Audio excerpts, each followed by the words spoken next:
Hola familia, muchas bendiciones. Aquí estamos de nuevo en Abriendo los Tesoros. Hoy con la segunda parte del método inductivo, la interpretación. Pero vamos antes a orar y poner esta clase en las manos del Señor. Inclina tu rostro ahí donde está y te damos gracias, Padre. Gracias porque nos permite, Señor, seguir estudiando tu maravillosa palabra. Una palabra llena de tesoros, Señor, llena de enseñanza, Padre, que nos ayuda a vivir conforme a tu voluntad y a lo que tú esperas de nosotros. Yo te pido que tú, Señor, me ayudes, Señor, en este día para poder exponer, Señor, la enseñanza, Señor, conforme a todos los criterios bíblicos, Señor. No conforme a mi opinión, Señor, sino conforme a los criterios bíblicos. Y ayuda, Padre, a cada una de las personas que escuchen esta clase. Tú los conoces, Señor. Tú sabes quiénes son. Tú estás con ellos, Padre, y pido que les ayudes, Señor, que les ayudes a enamorarse de tu palabra, Señor, y que les ayudes, Padre, a entender, Señor, cada explicación, Padre, para así juntos poder, Señor, seguir, Señor, descubriendo los tesoros que están en tu maravillosa y hermosa palabra. Te damos gracias, ponemos todo este tiempo en tus manos, en el nombre de Jesús. Amén y amén. Bueno, pues como decíamos, seguimos con el método inductivo, este maravilloso método de estudiar las Escrituras. Pero antes que nada vamos a corregir o mostrar cómo deberíamos haber hecho los ejercicios de la clase pasada sobre la observación. Y yo les había dicho que quizás lo hacía en un vídeo aparte, pero luego estuve pensando que a lo mejor pues ese vídeo les puede quedar luego más difícil localizarlo. Así que voy a hacerlo en este mismo vídeo y así queda pues todo unido y completo. Paso a explicarles la elaboración que hice de los ejercicios de Primera de Juan, capítulo 1, por si les puede servir como ejemplo para que valoren también cómo ustedes lo han hecho. En primer lugar está la lectura del capítulo completo. Recuerden que lo debemos leer varias veces para poder encontrar el propósito de lo que estamos leyendo. Así que aquí yo marqué 3 veces que leí el capítulo. En el propósito o tema principal de este capítulo yo saqué 2 porque creo que son muy importantes para cuando sigamos leyendo los próximos capítulos. Así que uno de ellos es el anuncio de que Jesús, que vino en carne y ellos conocieron, es el Hijo de Dios. Y el otro es el perdón de pecados a través de Jesús. En el segundo apartado, cuando tenemos que anotar, yo anoté las palabras repetidas que pude ver, que son vimos, vida, comunión, anunciamos, luz, vivimos, pecado, verdad, oscuridad. Palabras que destacan, que quizás no se repitan, pero sí destacan para mí, son fiel y la expresión justo para perdonar.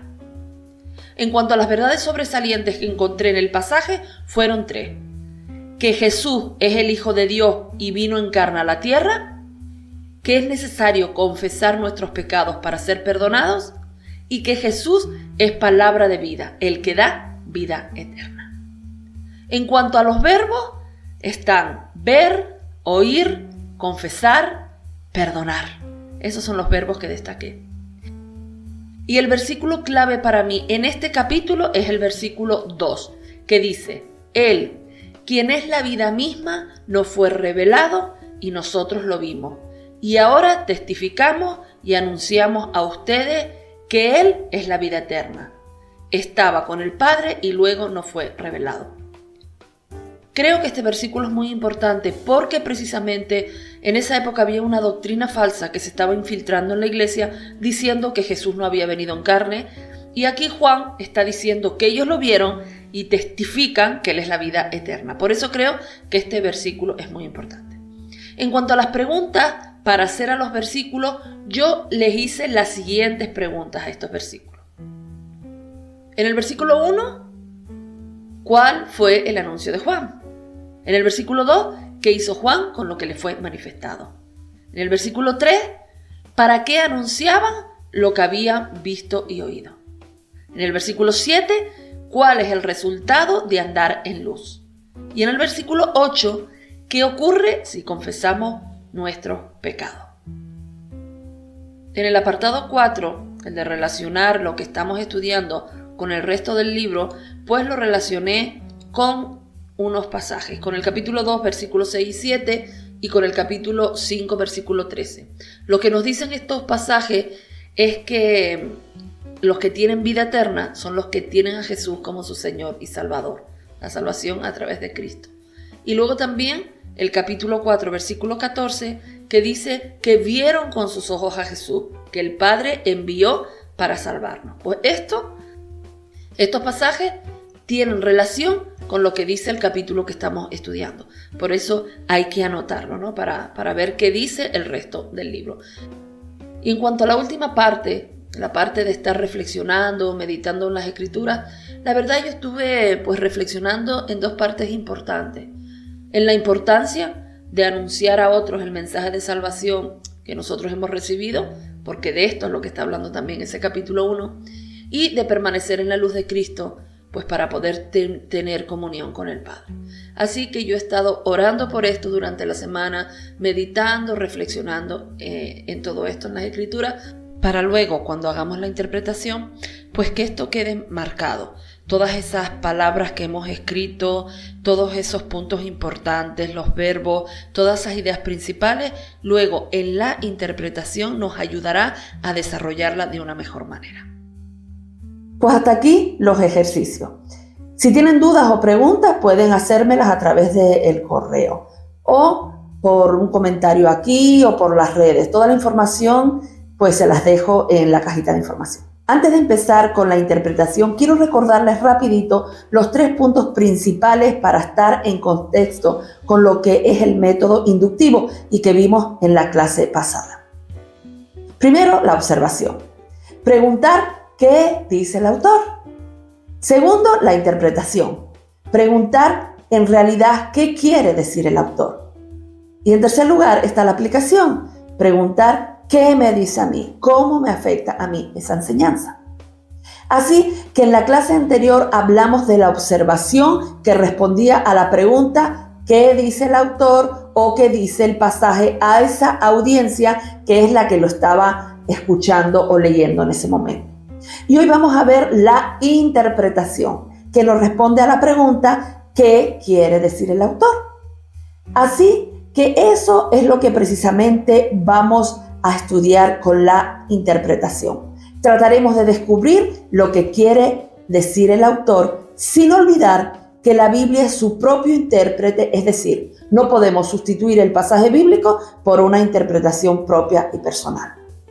En la interpretación vamos a identificar y aclarar todo lo que hemos realizado en la observación. Porque puede ser que mientras hacemos la observación podemos entender algunas cosas y llegar a una conclusión propia de lo que creo que significa lo que está diciendo el pasaje. Pero con la interpretación podremos comenzar a ver de verdad lo que en ese pasaje que estamos estudiando se pretendía comunicar a las personas de esa época. Y si esto está de acuerdo o no con lo que yo creía al principio en la observación. En este paso podremos llegar a la conclusión correcta de lo que este pasaje significa y de esta manera le damos toda la autoridad al mensaje que nos da la Biblia, dejando a un lado lo que yo creo o lo que otros me dicen o lo que yo misma pienso. La interpretación se basa en la hermenéutica en general, es decir, se tiene en cuenta el contexto general, el contexto histórico, cultural y el idioma en el que fue escrito. Bueno, hasta ahora te he dicho y hemos visto algunos aspectos importantes de la interpretación. Y ahora vamos a ver las fases que tiene la interpretación. Hasta ahora, en la observación, solo hemos usado la Biblia, solamente, sin ningún otro libro. Pero en este punto podemos comenzar a usar concordancias, diccionarios, algunos elementos que nos ayudan en el contexto. La interpretación consta de 3 fases. La primera es descubrir el sentido de lo particular, es decir, las secciones pequeñas de un pasaje. En la segunda fase descubriremos las razones generales y particulares de los pasajes de la Biblia y los propósitos que motivaron al autor. Aquí procuraremos hacer una especie de reconstrucción de lo que ocurría en ese tiempo bíblico. Y en la tercera fase descubriremos lo que está implícito, es decir, lo encubierto, lo que está como entre líneas. Y esto es muy importante porque en las epístolas, por ejemplo, no solo tenemos que entender lo que quiso decir el autor, sino que también es importante deducir las ideas que tenía o lo que pasaba a las personas a las que estaba dirigida las cartas. Por ejemplo, cuando Pablo escribe las cartas, él conoce a las personas a las que está dirigiéndose. Sabe sus reacciones, lo que están pasando y por tanto no siempre expresan la carta lo que sucede, no es necesario. Por eso estas cartas siempre llevan mucho más implícito que lo que a simple vista podemos ver. Así que hay que esforzarnos por reconstruir las circunstancias en las que fueron escritas. Pero no hacer una reconstrucción basada, en lo que yo creo, en mis propios datos subjetivos, sino que tiene que estar basado en los datos objetivos que encontramos en la misma epístola. Esto para las epístolas, pero para cualquier otro libro. Bueno, ¿qué aspectos tenemos que identificar durante la interpretación? En primer lugar, y el primer aspecto que debemos identificar es si hay algún tema teológico que se encuentra en el pasaje que estamos estudiando.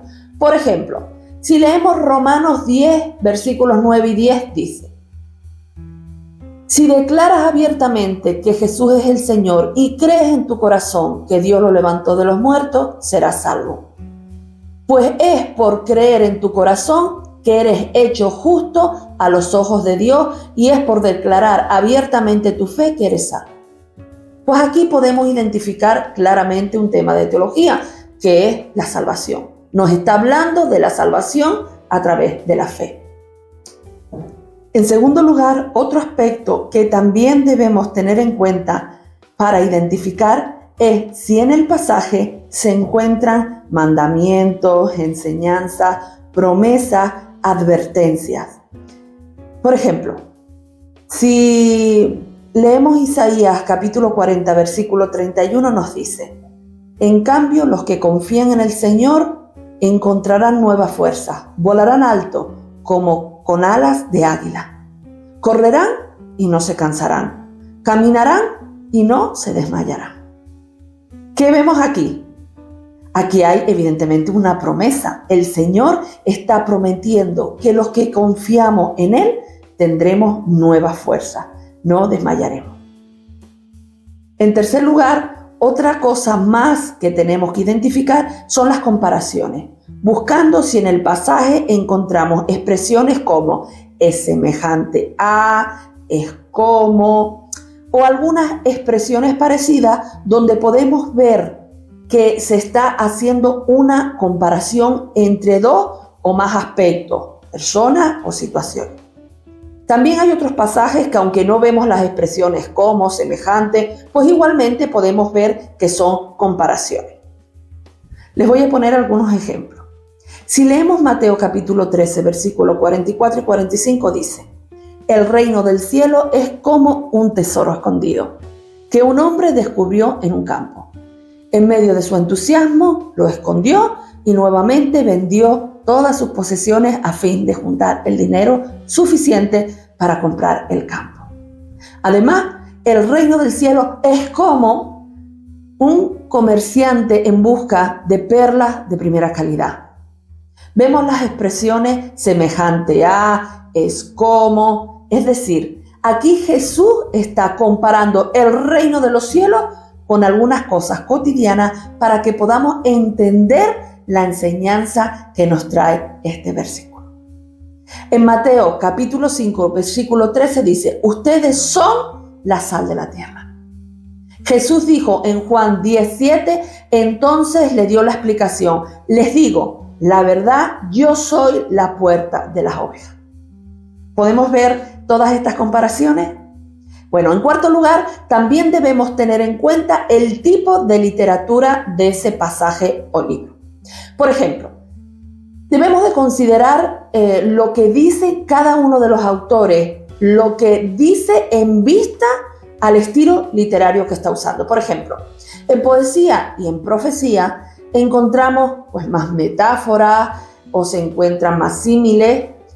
En cambio, por ejemplo, en los libros de historia pues no encontramos tanto de esto, ¿no? Es por eso que es también muy importante tener en cuenta el estilo literario.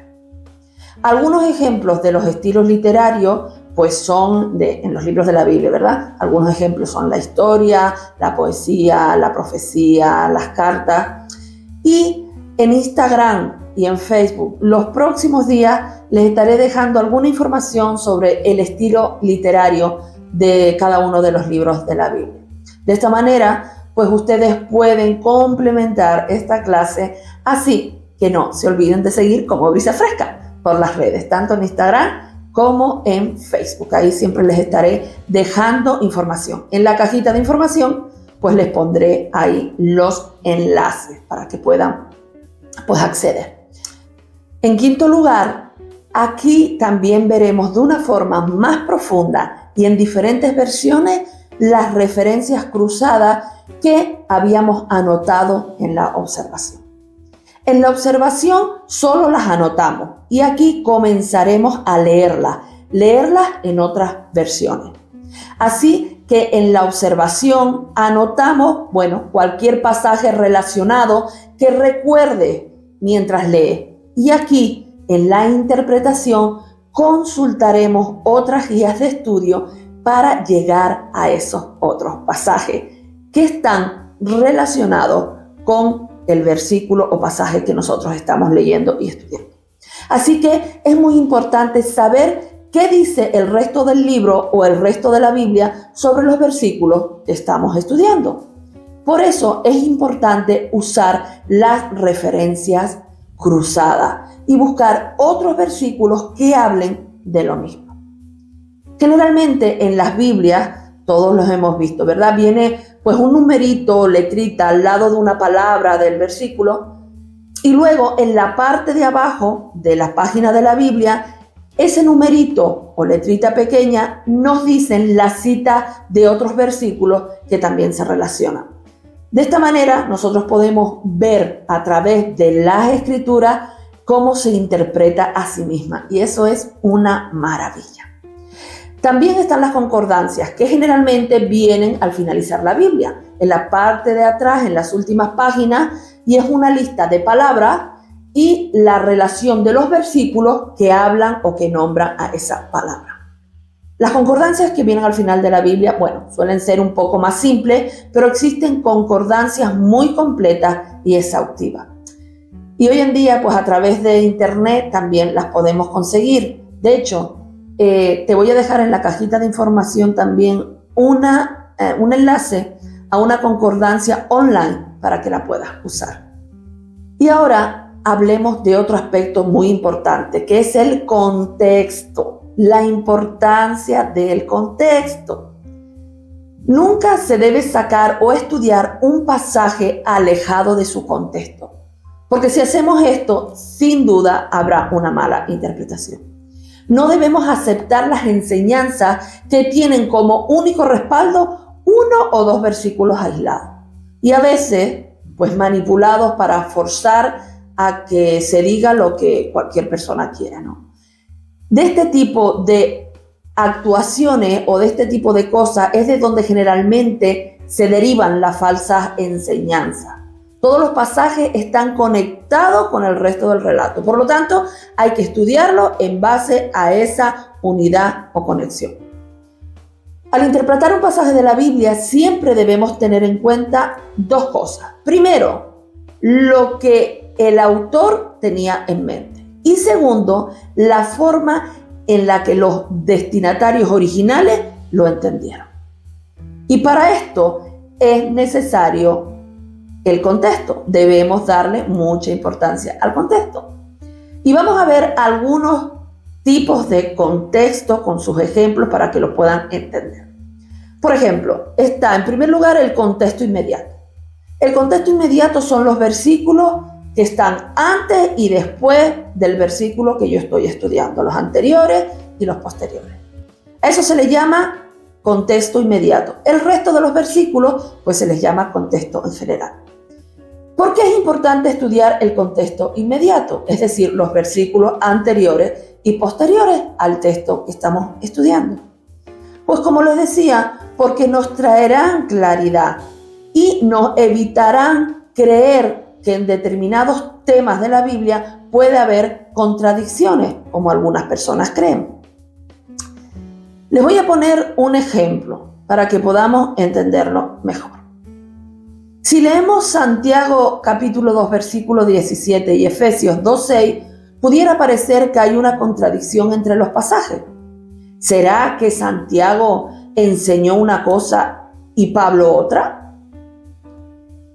Leemos los pasajes y yo les aclaro que generalmente para estas clases yo leo la traducción de la Biblia, la Nueva Traducción Viviente, y si en alguna ocasión leo otra versión, pues yo se los haré saber. Bueno, pues vamos a leer los pasajes. En estos dos pasajes se mencionan las obras, estamos hablando de las obras. Y Santiago capítulo 2 versículo 17 dice: como pueden ver, la fe por sí sola no es suficiente, a menos que produzca buenas acciones. Está muerta y es inútil. Santiago nos está diciendo la fe por sí sola no es suficiente y que hacen falta las obras, que si no, esa fe está muerta y es inútil. Pero Pablo, en Efesios capítulo 2, versículo 9, en la Reina Valera en esta ocasión nos dice: no por obras, para que nadie se gloríe. Entonces, a ver, resulta que Santiago nos dice que la fe sin obras está muerta y es inútil, y Pablo nos dice que no es por las obras, que no son las obras las que nos traen la vida, sino la fe sin obras. ¿Qué es esto entonces? Muchas personas leen esto sin tener en cuenta el contexto y dicen: ve, la Biblia se contradice. Mi familia, la Biblia no se contradice, sino que por el contrario, la enseñanza o la verdad de un versículo amplía la de otro, se complementa. Muchas veces, muchísimas veces se complementan, pero nunca se contradicen. Vamos a explicar estos dos versículos para que entendamos que no se contradicen. Si miramos el contexto de lo que está hablando Santiago, no es de la salvación. Santiago está hablando de llevar una vida santificada y nos está mostrando que si nosotros hemos tenido una salvación genuina, nos hemos convertido, indudablemente tenemos que hacer las acciones, las obras que van asociadas a un hijo de Dios. Esas buenas obras que dice la Biblia que Dios tiene preparadas para nosotros. Si no lo hacemos, si no hacemos estas buenas obras, bueno, podemos decir que sí, tenemos fe, pero en realidad nuestra fe no es una fe viva, real, sino por el contrario, es una fe muerta que no va acorde con un verdadero hijo de Dios. Por eso dice que la fe sin obra está muerta, porque está hablando de la vida práctica del cristiano. En cambio, Pablo no nos está hablando de eso. Pablo en Efesios sí está hablando de la salvación. Por lo tanto, lo que nos está diciendo es que la salvación, la vida eterna, se obtiene por la fe, no por las obras. No podemos obtener la salvación por algo que nosotros hagamos, sino que la salvación se obtiene exclusivamente por la fe, sin obras de nuestra parte. Por lo tanto, no se contradicen. Hablan de las obras, los dos, pero en dos temas absolutamente distintos, en dos contextos diferentes. ¿Podemos entender? ¿Podemos ver entonces la importancia de leer y estudiar el contexto inmediato? Lo que está escrito debe ser entendido siempre en función de una línea de pensamiento que está expresada antes y después de lo que nosotros estamos leyendo. Ahora vamos a hablar del contexto cultural e histórico. Y tenemos que preguntarnos qué quiso decir el autor en aquel momento, en las circunstancias culturales e históricas en las que vivía. Los lectores de su tiempo entendían perfectamente a qué se refería, porque vivían en ese tiempo y en esa cultura. Nosotros no.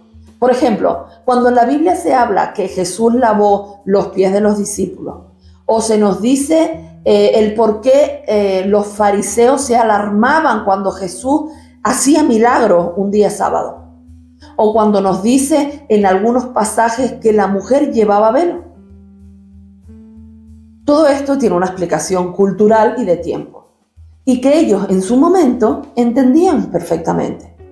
Para nosotros poder entender el porqué de ciertas cosas, debemos estudiar el contexto cultural y el contexto histórico. Si no, pues podríamos hacer una mala interpretación del pasaje.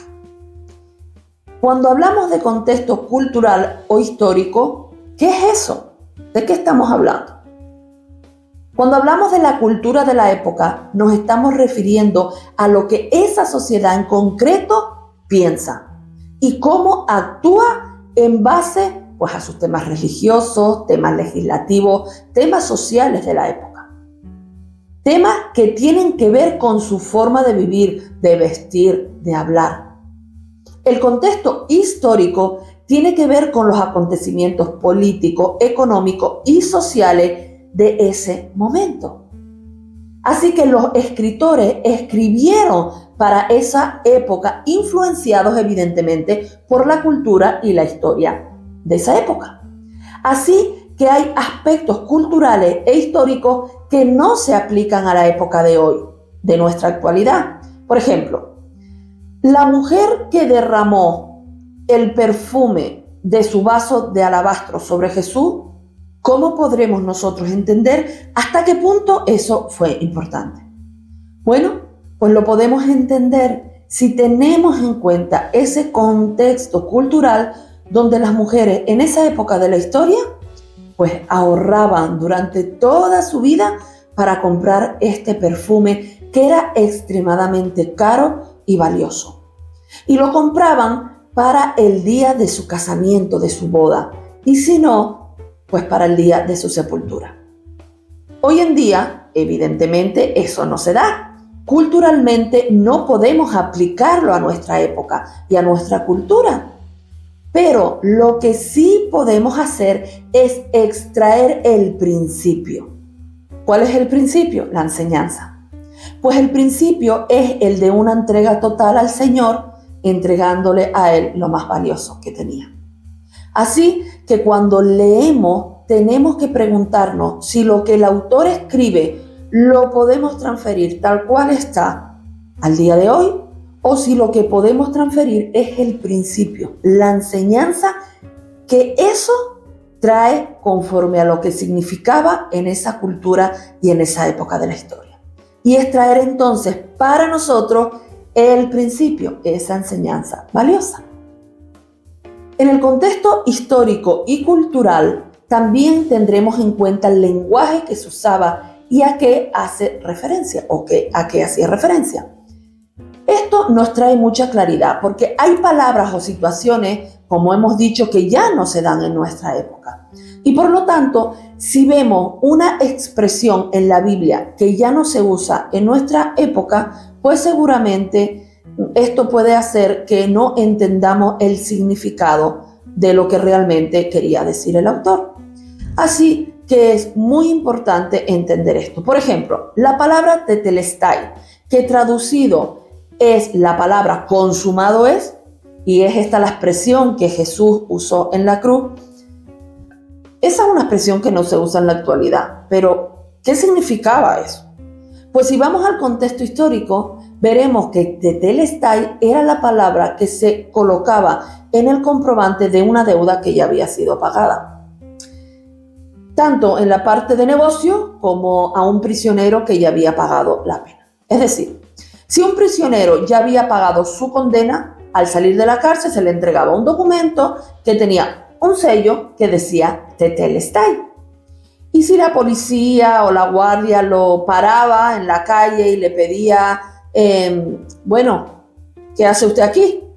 Entonces él le enseñaba el documento con el sello y la palabra tetelestai, porque ya mi deuda fue pagada, su deuda fue pagada. Entonces, si entendemos este contexto histórico, podemos entender mejor lo que Jesús estaba diciendo en la cruz y entenderemos que él decía que con su muerte en nuestro lugar ya la deuda estaba pagada delante del Padre. Si nos quedamos solamente con consumado es, sin irnos a la palabra original y qué significado tenía, nos quedaremos cortos quizás en la interpretación. Y no entenderemos que lo que estaba diciendo es que Él ha cancelado por completo la deuda, que ha pagado nuestra deuda si la aceptamos como Salvador de nuestras vidas. ¿Vemos lo importante que es el contexto? Nos da una amplitud maravillosa sobre el pasaje que estamos estudiando. También es muy interesante estudiar otros tipos de contexto, como el geográfico, cuando menciona ciudades o lugares, y podemos buscar esos lugares en mapas bíblicos y seguro que esto nos traerá mucha claridad en nuestro estudio. En esta exégesis también vamos a tener en cuenta la parte lingüística, la estructura y significado de las palabras. Para conocer el significado de algunas palabras no basta solo con usar un diccionario, sino que al estar la Biblia escrita en hebreo y griego, pues en muchas ocasiones se hace necesario que para tener una comprensión correcta de lo que significa, debemos buscar el significado en el idioma en el que fue escrito.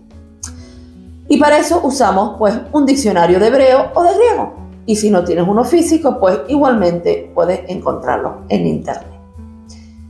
También diccionarios bíblicos para ver la definición que le da la Biblia a una palabra determinada. Muchas veces las palabras en el original, en hebreo o en griego, a la hora de traducir, pues no le han dado el significado del lenguaje original. Debemos, entender que son idiomas diferentes y por tanto traducir todas las palabras con el significado igual, pues a veces es difícil.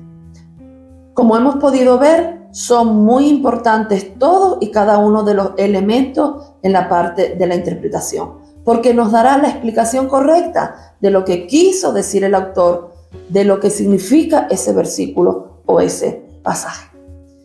Y no debemos olvidar que somos nosotros los que tenemos que hacer un estudio personal y luego pues podremos ver los que otros han dicho.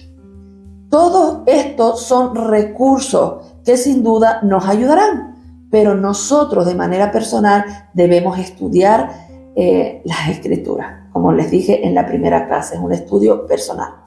Bueno, como en la clase anterior, les voy a dejar un PDF con los puntos principales de la clase de hoy. Y también un impreso para hacer los ejercicios de esta clase, que consistirá en descubrir todos esos aspectos importantes que hemos mencionado y que se los voy a recordar así rapidito, porque esto nos llevará a entender qué quiso decir el autor. Para el ejercicio seguimos con el primer capítulo de Primera de Juan, del que ya hemos hecho la observación, y ahora en ese mismo capítulo haremos la interpretación. Así que les recuerdo que lo primero que tenemos que hacer es descubrir si hay un tema teológico en ese capítulo. Tenemos que identificar si en el pasaje se encuentran mandamientos, enseñanzas, promesas, advertencias, ejemplos. Tenemos también que identificar si hay comparaciones, identificar el tipo de literatura igualmente.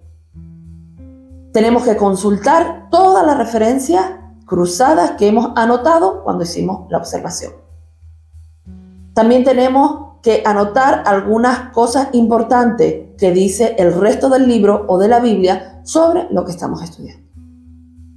Miramos el contexto inmediato y anotamos si nos ha traído claridad al versículo o pasaje estudiado. Igualmente anotamos si hay algo específico que sea de la cultura o de la época de la historia en la que se escribió el pasaje. Y muy importante, identificamos si podemos aplicar ese pasaje hoy a nosotros o por el contrario, lo que recibimos o lo que aplicamos es el principio, la enseñanza. Identificar de igual manera si hay alguna palabra usada en aquella época y buscar el significado de la palabra en el idioma original. Si nombra lugares, pues buscar esos lugares en un mapa bíblico. Y después de todo esto, rellenamos esa plantilla o impreso que les dejo al final del PDF. Así, cuando escuchamos todo eso, parece que es mucho, que hay que hacer muchas cosas, pero en realidad no es tanto. Vamos haciendo lo que el versículo o pasaje nos va pidiendo. Por ejemplo, si no se nombra un lugar geográfico, pues no tenemos que ir al mapa a buscarlo. Vamos haciendo lo que el versículo nos pide y así decirles que de todas formas merece la pena. Porque podrás descubrir hermosos tesoros que estoy segura que bendecirán tu vida de una manera especial. Y no solo eso, sino que cuando has hecho la interpretación de esta manera, teniendo en cuenta todas estas cosas, cuando compartes con otros, pues vas a compartir con la autoridad de saber que no son opiniones lo que estás dando, sino que estás dando la verdad de la Biblia. Bueno, les muestro aquí las plantillas para rellenar. Tienen un recuadro de observación y otro recuadro de interpretación. En un recuadro, en el de observación, pues anotaremos las preguntas correspondientes cuando hicimos la observación. Recuerda preguntar qué, cómo, dónde, cuándo, por qué, quién, todo eso que ya vimos. Y en el segundo recuadro, en el de la interpretación, pues contestamos a la pregunta que hemos hecho en la observación. Tener en cuenta siempre que la respuesta a la pregunta que hacemos, la respuesta tiene que encontrarse en el versículo. Esto es muy importante. No podemos hacer una pregunta cuya respuesta no esté en el versículo que estamos estudiando en ese momento. Así que tengan siempre esto en cuenta. Les dejo el ejemplo hecho con una de las preguntas de la observación que yo hice en los ejercicios para que vean más o menos la forma. Y de esta manera, para que ustedes pues lo hagan con el resto de la observación que hicieron en vuestros propios ejercicios de manera personal. Así que la pregunta en mi observación para el versículo 2 fue: ¿qué hizo Juan con lo que le fue manifestado? La interpretación sería: lo anunció y dio testimonio de ello. Ahora los animo a que puedan practicar la interpretación de toda la observación que has hecho en el ejercicio de la clase pasada. Bueno, y hasta aquí la clase de hoy, en la que hemos estudiado la forma de hacer una interpretación correcta de un versículo o pasaje. Y la próxima semana terminaremos con el método inductivo, viendo la tercera parte que es maravillosa y que es la aplicación, aprendiendo cómo aplicar a nuestra vida personal cada verdad aprendida en las Escrituras. Estoy segura que les va a gustar. Espero que esta semana esté llena de aprendizaje y de palabra de Dios, que puedan hacer los ejercicios y poner en práctica todo lo aprendido. Estoy segura, vuelvo a decir, que será de mucho beneficio para vuestras vidas. Recuerden suscribirse al canal y dar a la campanita de las notificaciones para que les avise cuando se publica un vídeo nuevo. Recordarles que en la cajita de información está el enlace al PDF con los puntos principales de la clase de hoy y con los ejercicios para practicar esta semana. Y si tienen alguna duda de la clase o a la hora de hacer los ejercicios, pues te surge alguna pregunta, puedes escribirme con total confianza al correo abriendolostesoros@gmail.com. Y lo dicho, un abrazo muy fuerte a todos, muchas bendiciones, que sigan disfrutando, abriendo los tesoros hermosos de la palabra de Dios, enamorándose de su palabra y enamorándose del Señor. Les espero la próxima semana. Muchas bendiciones. Recuerden que cualquier cosa me lo pueden hacer llegar pues o por el correo que les acabo de dar, o también por las redes, o dejar algún comentario aquí en el vídeo. Muchas bendiciones. Abriendo los tesoros como brisa fresca.